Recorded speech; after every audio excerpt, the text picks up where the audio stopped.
começando a segunda parte sobre partidos políticos. Nem todos, então, pessoal, concordam com a ideia da tese do declínio, como eu tinha falado para vocês. Por quê? Porque alguns acreditam que a ideologia ainda seja um elemento norteador, ou seja, um elemento que constitui parte importante ainda dos partidos políticos.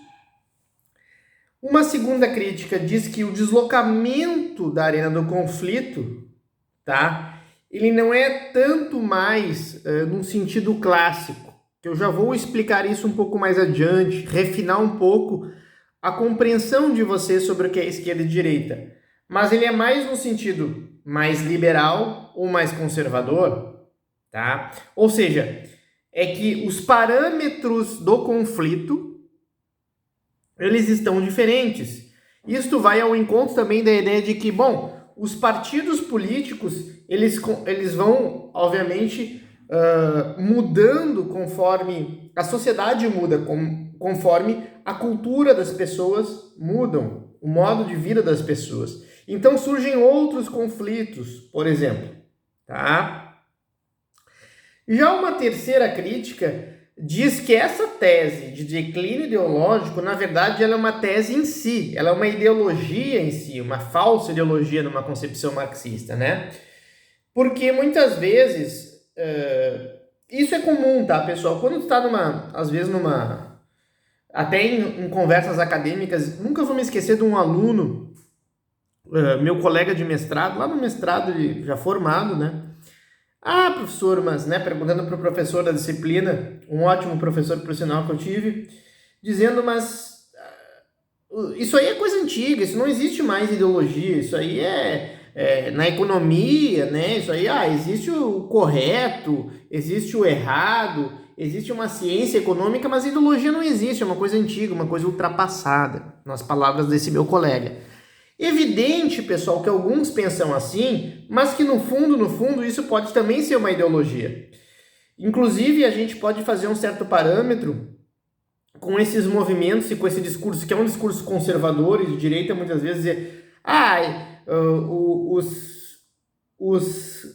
digamos, as escolas são ideologizadas, né? As pessoas são ideologizadas, na verdade nós temos que tirar a ideologia em sala de aula. Nós temos que tomar muito cuidado com esse tipo de discurso, né, que aqui no caso eu estou falando sobre os partidos políticos, porque muitas vezes as pessoas não se dão conta, mas é muito difícil, tá, considerando o significado fraco de ideologia, dizer que não existe ideologia, tá? Por quê? Porque em geral, pessoal, a gente sempre vai pensar, seja estando aqui, seja estando nos Estados Unidos, seja estando na Europa, na África, em qualquer lugar, um modo de vida, um modo de enxergar as coisas. Então, de certa forma, a elite adora esse discurso de que ideologia é algo ultrapassado e tal, porque é a defesa explícita do status quo. Para quem ainda não sabe, pessoal, o status quo nada mais é do que manter as coisas em determinado estado. Por isso, né, a palavra, acredito que seja latim, status quo, manter aquilo como está. Um estado estacionário, diria assim, né, para fazer uma analogia com a física. Porque as elites econômicas adoram isso, bom, porque se manter como está, a gente vai continuar ganhando sistemicamente e tal, o modelo vai ser evidentemente muito bom para nós, e aí esse está aí o discurso. Então ideologia não, nós não queremos, isso aí é coisa ultrapassada, coisa antiga, tá, pessoal? Então a gente também tem críticas a essa ideia, que foi a ideia pela qual eu terminei a gravação da parte 1, agora nós estamos na parte 2 dessa aula. Tá? Existem essas três críticas em relação à tese do declínio ideológico dos partidos políticos, isto falando a nível mundial. Então existem eixos, né, pessoal, no campo da ideologia. Professor, onde é que surge essa distinção entre esquerda e direita? Ela nada mais é, pessoal, é até boba a origem, né? De certa forma, porque a gente fala esquerda e direita hoje tanto assim, que na verdade quando teve a Assembleia Nacional Constituinte, a Assembleia Constituinte Francesa, né? A da Revolução Francesa, enfim, uma posição que era mais à esquerda, mais radicais, eles estavam mais à esquerda ali no parlamento e outros mais à direita, tá? Em que eles eram mais moderados e ligados, no caso da época, à alta burguesia e também à nobreza. Ou seja, é simplesmente a origem da palavra esquerda e direita é simplesmente um sentido geográfico, onde um lado sentava à esquerda os jacobinos e do outro os girondinos. Nada mais do que isso. Ponto, tá? Só que, claro, pessoal, isto foi evoluindo ao longo do tempo, né? Pô, Revolução Francesa, nós estamos falando no final do século XVIII, tá, pessoal? Hoje nós estamos no século XXI. Tomem cuidado, tá? Essa questão dos séculos, né? Depois tem o século XIX, que é o século de Marx, o século XX, que é o século que eu acredito que ainda, não sei se a maioria de vocês nasceu e tal, que vai até, digamos, 2000, basicamente, e depois 2001 em diante, né? Ou 2000, eu nunca sei essa diferenciação, né? Sempre fico na dúvida, é basicamente o século XXI. Então tomem cuidado, vocês estão começando sobre isso, saber situar os séculos, tá, pessoal? Então, o que hoje é esquerda e direita? Uma base conceitual mais forte, tá? Uma base dentro ainda daquele sentido mais fraco de ideologia que o Bob considera, é que quem defende uma maior participação do Estado na economia está mais à esquerda.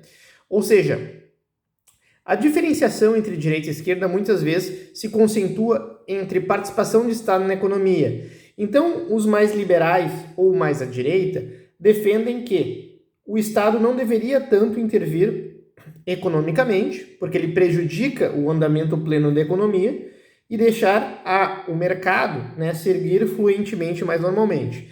E como é que vem esse discurso? Vem com o discurso de privatizações, né, quem está mais à direita, vem com o discurso de quebrar monopólios do Estado, vem com um discurso, por exemplo, de fazer mais concessões à iniciativa privada, porque o Estado não rege bem, de maneira geral, tá? Não estou nem falando em caso específico aqui, a economia, né? São favoráveis a menos impostos, tá? E, geralmente, né, o lado esquerdo é o contrário, né? Não defende a privatização, pelo contrário, né? Defende quase que sempre a estatização ou a manutenção, pelo menos, das empresas estatais na economia, tá? E também uma carga maior tributária de impostos em geral. Isso aí é uma discussão um pouco mais complexa, tá, pessoal? Estou falando de maneira mais geral, tá? A base conceitual intermediária, né, dá para dizer que a esquerda prefere mais igualdade e direita mais liberdade. Isso aqui, pessoal, é uma base um pouco mais complicada, porque igualdade e liberdade são conceitos amplos que a gente ainda não ofereceu para vocês, talvez uma base sólida de formação para vocês, para que vocês consigam compreender um pouco essa base conceitual mais intermediária. Mas, em geral, pessoal, tá? Quando a gente analisa, até ver, eu tenho colegas hoje, né, que eu acompanhei a vida inteira, etc, e dá para ver se o cara é mais à esquerda ou mais à direita. Em geral, sim, tá, pessoal? Em geral, o cara mais à esquerda, ele pensa mais que deveríamos ter uma certa igualdade em certo detrimento da liberdade, como o exemplo anterior, ou seja, talvez tornar uma economia mais ineficiente, tá? Isso aí vocês vão estudar economia lá adiante no curso, tá? Mas, pelo menos, nós vamos ter mais igualdade, retirando algumas liberdades econômicas, como mais impostos ou impostos progressivos para os mais ricos, por exemplo, né? Já a direita vai dizer, não, mas eu quero ter mais liberdade para acumular mais capital, para ter mais dinheiro, tá? Sem se importar tanto que esse maior liberdade econômica e maior acúmulo de capital, por exemplo, interfira bastante na igualdade, no sentido de tornar mais desigual ainda a sociedade, ok? Já uma base conceitual fraca, tá? Uma bem fraca mesmo, que eu acho, às vezes, muito, digamos, academicamente fraca, é que a esquerda defenderia os mais pobres, direita os mais ricos, tá, pessoal? Isso ainda existe um pouco no senso comum acadêmico, mas eu acho que as coisas são mais complexas, né? Até porque a diferença, a ideia de pobreza, a ideia de riqueza, elas são ideias complicadas nesse aspecto, tá? Mas, em geral, seria isso. Eu diria que são bases sociais diferenciadas, tá? Bases sociais diferenciadas, e a gente tem que tomar cuidado com algumas interpretações aí. Então, eu simplesmente diria que usem a base ou intermediária ou a base conceitual forte, né? Que são bases, evidentemente, muito mais aceitas e muito mais tranquilas de serem utilizadas para diferenciar os partidos políticos na atualidade. Aí, pessoal, existe um eixo, tá? Que a definição conceitual é um pouco mais complicada, mas que ele é extremamente importante para vocês compreenderem. E aí eu vou dar um exemplo bem atual para vocês compreenderem o seguinte.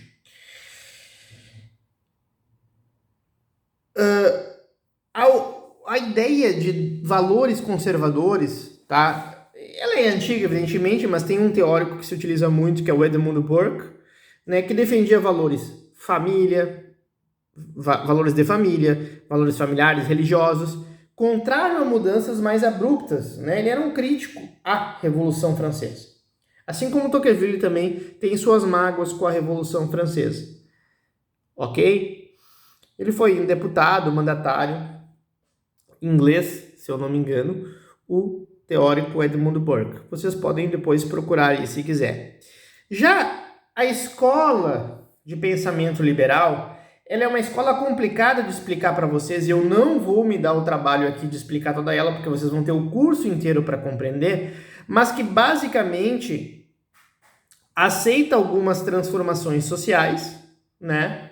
Não revolucionárias, evidentemente, mas aceita. Tanto é que o primeiro liberal, no sentido político, pelo menos, que é John Locke, ele prega, assim, uma transformação, né? Ele justamente vai fazer um diálogo com um autor como Hobbes, né? Em se opor a algumas ideias sobre como se constrói o Estado. Só que, e isso muito da luta política inglesa, desses séculos daí, já séculos 17, séculos 16, tá, pessoal? Que vocês vão ver na próxima disciplina em Teoria Política 1. Vocês vão ver isso com um pouco mais calma e vão compreender um pouco mais.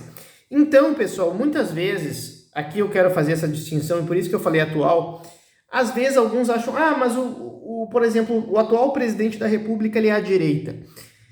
Economicamente falando, pessoal, eu não acho que esse governo, eu tenho certeza, e todo autor econômico sério, o que entende de economia vai dizer, eles não são liberais, eles vieram para ser, o empresariado brasileiro, inclusive, elegeu boa parte, né, achando na expectativa que fosse um governo mais liberal em termos econômicos, não foi. Também tem a questão pandêmica que complica bastante esse debate, tá? Mas ele é agora um governo que não dá para se discutir que ele é um governo conservador, né? A estrutura de eleição do Bolsonaro vem de um conservadorismo da sociedade brasileira, tá? Até mesmo em relação a alguns temas, como questões, por exemplo, até de LGBTQI+, né? Questões relacionadas à questão de valores morais, valores familiares, ele, né, apesar de não ser evangélico, se utilizar e abraçar um pouco da causa, né, evangélica, e inclusive a última indicação ao STF foi de um evangélico, o senhor Mendonça, né? Então essa é uma diferenciação, tá, pessoal, que é importante vocês fazerem. Eu não vou ter tempo aqui para explicar todas as nuances do liberalismo, tá? Mas saibam isso, saibam diferenciar, por exemplo, uma pessoa que é à direita, mas uma pessoa que é à direita liberal, tá? Até no sentido, por exemplo, sexual, como, né, falando, ou uma pessoa conservadora, tá? E também o liberal no sentido econômico, se é ou não, né? Um partido liberal no sentido econômico ou um governo que se propõe liberal. Então existem diferenciações entre os partidos que elas são mais difíceis, né? A gente tem que refinar um pouquinho mais elas. Então hoje os conservadores defendem mais valores religiosos, né? Famílias tradicionais, então eles são contrários ao aborto, ao casamento homoafetivo, a manifestações LGBT e contrário também, de certa forma, alguns pontos dentro do movimento feminista, né? Já os liberais seriam justamente o contrário. Então tomem um cuidado que aqui nós estamos falando em termos de liberal conservador nesse aspecto, tem esses temas aqui, tá, pessoal? E nós não estamos falando tanto no sentido econômico. É por isso que às vezes é bem complicado esse tipo de debate quando a gente vai falar sobre os partidos políticos, né? Inclusive vejo com frequência colegas meus cometendo esse tipo de equívoco, né? Até muitas vezes não sabendo exatamente do que se trata uma posição econômica realmente liberal ou não liberal, tá? Então, tomem este cuidado, né, para fazer essas diferenciações. Então, pessoal, agora, para fechar essa aula, eu vou, no próximo vídeo, falar então sobre uma escala que a gente possa pensar junto aqui, fazer um exercício junto com vocês, para a gente pensar essa escala, para ver onde vocês se posicionam e para ver quais são as perguntas, quais são então essas questões fundamentais que a gente pode dizer se um partido político está mais à esquerda e mais à direita, ok?